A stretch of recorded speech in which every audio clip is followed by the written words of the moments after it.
জান্নাতের গন্ধটি পাওয়া যায়। সুবহানাল্লাহ। আচ্ছা একটু বলেই দিই মাঝখানে, রাসূলুল্লাহ সাল্লাল্লাহু আলাইহি ওয়াসাল্লাম মেরাজে হঠাৎ শুনলেন নবী সাল্লাল্লাহু আলাইহি ওয়াসাল্লাম বলছেন কোত্থেকে আসছে এটা?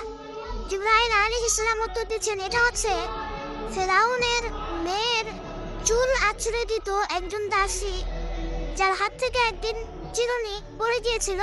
সে বলেছিল বিসমিল্লাহ বলে চিরুনি উঠিয়েছে, উঠে আবার আচরণ শুরু করেছে। এখন এর মেয়ে শুনে ফেলেছে বিসমিল্লাহ বলে উঠিয়েছে।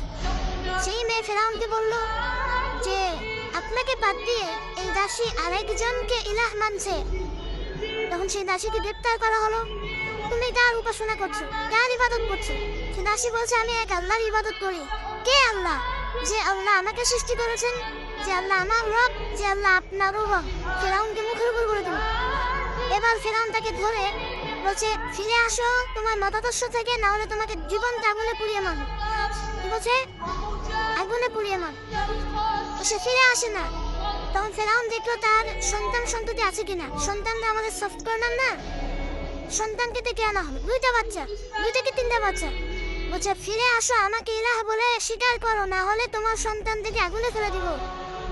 সেই মহিলা বলছে আমার তো মাত্র 3টা সন্তান, আমার যদি এর চাইতেও বেশি সন্তান থাকতো তারপর আমি ফিরে আসতাম।